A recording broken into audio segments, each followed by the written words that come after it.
जय गुरु जी। शुक्राना गुरु जी, अनंतम अनंतम शुक्राना मेरे सदगुरु पिता, मेरे महाशिव, मेरे भोले बाबा, आपका कोटि कोटि शुक्राना। ओम नमः शिवाय। शिव जी सदा सहाय। ओम नमः शिवाय। गुरु जी सदा सहाय। गुरु जी की महिमा, गुरु जी का गुणगान, गुरु जी की वडियाइयाँ, हम बिल्कुल शब्द ही नहीं है गुरु जी की शुक्राना करने के लिए, लेकिन फिर भी शुक्राना करना तो हमारा कर्म है। शुक्राना सत्संग शेयर करना ज़रूर चाहिए हमें, कि जो भी आप हमारे साथ जो भी अनुभव होते हैं वो हमें गुरुजी भी कहते हैं कि अपने अनुभव, अपने एक्सपीरियंस हमें ज़रूर शेयर करने चाहिए। तो गुरुजी आपकी कृपा से, आपके आशीर्वाद से मैं आज अपना शुक्राना सत्संग जो है वो शेयर करने जा रही हूँ। गुरुजी, मैं दिल्ली में रहती हूँ गुरुजी, और पूरी साथ संगत जी को जय गुरुजी। तो गुरुजी तो इतने प्यारे हैं, उनकी महिमा, उनकी बड़ाई मैं कैसे गाऊं गुरुजी की। आप तो सारी संगत जानते ही हैं कि गुरुजी अपने बच्चों से, अपने साथ संगत से कितना प्यार करते हैं, कितना प्यार करते हैं कि वो हर एक चीज़ को इतने छोटे छोटे कष्टों में कटवा देते हैं। इतने मतलब जो कष्ट जो बड़े बड़े आने होते हैं वो कैसे छोटे छोटे में ही कट जाते हैं। बीमारियों को काटते हैं, हर चीज़ में अपना हमें ब्लेसिंग देते हैं गुरुजी। तो मुझे 1 साल हो गया गुरुजी से जुड़े हुए। 2024 मार्च में मैं जुड़ी थी गुरुजी से। तो आज आज 6 अप्रैल 2025 है। तो गुरुजी ने मुझे बार बार बोला कि शुक्राना सत्संग कर। मैं काफ़ी टाइम से शेयर नहीं कर पा रही, तो आज गुरुजी ने वो मौका, आज गुरुजी ने वो बख्शीश आज मुझे बख्शी कि मैं आज आप सब साथ संगत के सामने अपना ये शुक्राना सत्संग शेयर कर सकूं। तो जय गुरुजी, शुक्राना गुरुजी। तो सर्दियों के टाइम था ये 2024, जो अभी सर्दियां गई हैं। तो विंटर्स में आम तौर पर हर घर में गाजर का हलवा बनता ही है। तो हमारे घर में भी आज मतलब उस टाइम पे गाजर का हलवा बन रहा था। तो गाजर का हलवा हम कढ़ाई में बनाते हैं। तो गाजर को ग्रेट किया, ग्रेट करके उसको मेरी मदर इन लॉ मतलब वो कर रही थी। तो मैं अपनी बेटी को स्कूल लेने गई हुई थी। स्कूल लेके आ गए तो हमने खाना वाना खाया, सब हो गया। तो उसके बाद मेरी मदर इन लॉ ने कहा कि चलो मैं पहले गाजर को ना थोड़ा सेक लगवा देती हूँ, थोड़ी वो सॉफ्ट हो जाएंगी। तो उन्होंने कढ़ाई में डाल दिया। कढ़ाई में डाला तो वो थोड़ा हम चलाते रहे उसको, थोड़ी वो सॉफ्ट हो गई।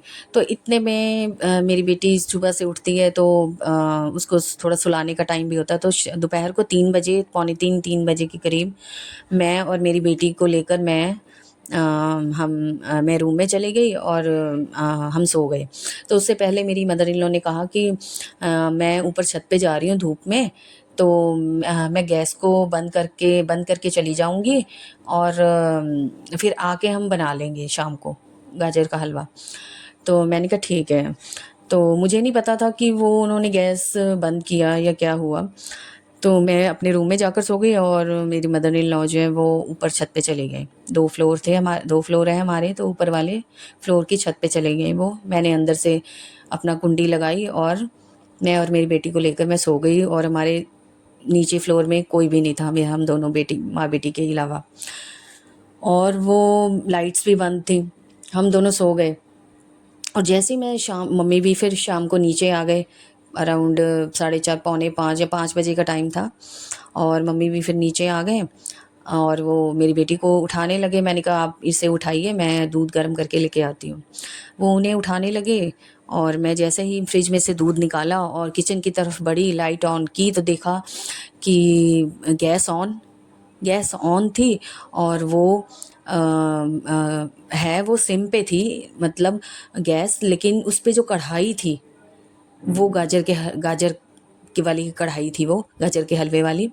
और वो जब मैंने देखा कि वो गाजर जो थी पूरी सड़ चुकी थी, एकदम जल चुकी थी, कुछ भी नहीं बचा था, एकदम काली जैसे कोयला होता है। 2 घंटे से वो गैस जल रही थी। देखिए कुछ भी हो सकता था साथ संगत जी। ये बचाने वाले गुरुदेव महाराज हैं, ये मेरे मालिक हैं गुरु महाराज। कि देखिए हम दोनों सो रहे हैं माँ बेटी, लेकिन हमें बिल्कुल भी पता नहीं चला, ना ही कोई स्मेल आई। स्मेल एक आध बार आई है, मुझे लगा कि शायद किसी के घर से कुछ बन रहा है तो वहाँ से आ रही होगी। तो सोते-सोते मुझे स्मेल आई थी, लेकिन नींद में थी तो मुझे नहीं लगा कि हमारे घर से भी ऐसा कुछ हो सकता है। तो जब मैं दूध गर्म करने गई तो मैंने ये देखा, मैंने फटाफट मम्मी को बुलाया, वो भी भाग कर आए। मैंने कहा मम्मी आप तो गैस ऑन ही करके चले गए। वो भी शॉक्ड हो गई कि मुझसे कैसे गैस खुला रह गया, मुझे तो लगा मैं बंद करके गई थी। मैंने कहा नहीं मम्मी देखो आपके सामने है और ये जल चुकी है, कुछ भी हो सकता था, कोई हादसा हो सकता था। 2 घंटे गैस चलती रही, वो भी सिम पे, और कढ़ाई बिल्कुल जल के काली हो चुकी थी। और ये सब गुरुजी बैठे थे। गुरुजी हमारे घर मंदिर में विराजमान हैं और गुरुजी ने हमें बचाया। नहीं तो कुछ भी, कोई भी हादसा हो सकता था। गुरुजी इतने प्यारे हैं, अपने बच्चों को एक उँगली तक का कष्ट नहीं दे सकते अपने बच्चों को। ऐसे हैं हमारे गुरुजी। गुरु महाराज तो बस कहते हैं कि मांगो मत मुझे मानो। बस वही हम करने की कोशिश करते हैं गुरु महाराज कि हम आपसे मांगे ना, बस आपको ही माने। मैं तो गुरुजी जब भी आपसे अरदास करती हूँ, प्रार्थना करती हूँ, मैं तो गुरुजी आपको ही मांगती हूँ गुरुजी कि आप बस हमें अपना बना लो, आप मेरे बन जाओ। बस आप चाहिए, हमें आपका प्यार चाहिए और सब कुछ है आपकी कृपा से, आपके आशीर्वाद से। तो गुरुजी इतने प्यारे हैं कि हर छोटे से छोटे कष्ट से, हर बड़े से बड़े कष्ट से हमें बाहर निकालते हैं, हमारी रक्षा करते हैं, खुद हमारे अंग संग रहते हैं। लेकिन हमें, इंसान है, हम नहीं जानते कि, हमें नहीं पता लगता, हम खुली आँखों से इनके नहीं देख सकते परमात्मा को। इसके लिए हमें दिव्य जो दृष्टि होती है वो चाहिए, जो हमारे नॉर्मल इंसान में नहीं हो सकती। लेकिन गुरुजी तो सब देखते हैं, सब जानते हैं। गुरुजी के स्वरूप के आगे आप बैठो, बैठ के बातें करो, गुरुजी सब सुनते हैं, सब सुनते हैं और सब सुनते हैं और उनका आंसर भी देते हैं टेलीपैथी से, और एकदम तुरंत आंसर आता है उसका। जैसे जो भी बात आप करेंगे गुरुजी से, वो उसका आंसर आता है। वो हमें बताते हैं कि कैसे करना है, क्या होगा। और अभी कुछ टाइम पहले गुरुजी ने हमारे परिवार में सत्संग करवाया। हमने अपने घर में सत्संग किया। मेरी बेटी का दिसंबर में 2024 17 दिसंबर को बर्थडे था। तो गुरुजी का काफ़ी टाइम से मैसेज आ रहा था कि तुम चाहे छोटा सा सत्संग करवाओ, अपने घर में करवाओ। हमें तो सत्संग के बारे में कुछ भी नहीं पता था। हम घरों में जाते थे, सत्संग जहाँ पे होता था वहाँ पे तो हम जाते थे कि सत्संग हो रहा है, चलो चले गए और आ गए। लेकिन हमें अपने घर में सत्संग करवाना था, इस बारे में हमें कुछ भी नॉलेज नहीं थी कि कैसे होगा, क्या होगा, क्या लाना है, क्या करना है। तो गुरुजी, मैंने कहा गुरुजी ये तो आप नहीं करवाना है, जब करवाना है, जैसे करवाना है, ये तो आप ही जानो गुरुजी कब करवाना है। तो गुरुजी, तो मेरे हस्बैंड ने एक बार ऐसे ही अचानक से कहा कि गुरुजी का सत्संग करवाते हैं और मेरी बेटी के बर्थडे पर करवाते हैं। तो मैं तो शॉक्ड हो गई कि एकदम से कैसे एकदम हो गया कि भाई ये कह रहे हैं कि सत्संग करवाना है। तो मैं तो इतना, मतलब खुश भी हो गई, इतना खुश हो गई कि मैं, चलो गुरुजी की कृपा से मेरे हस्बैंड कह रहे हैं कि सत्संग करवाना है। तो हमने 17 दिसंबर 2024 को हमारे घर में सत्संग करवाया। इतना अच्छा सत्संग हुआ, इतना अच्छा सत्संग हुआ कि मैं क्या बताऊं। और बहुत बहुत संगत आई हमारे घर में। गुरुजी ने इतना ब्लेस किया, इतना ब्लेस किया गुरु महाराज ने।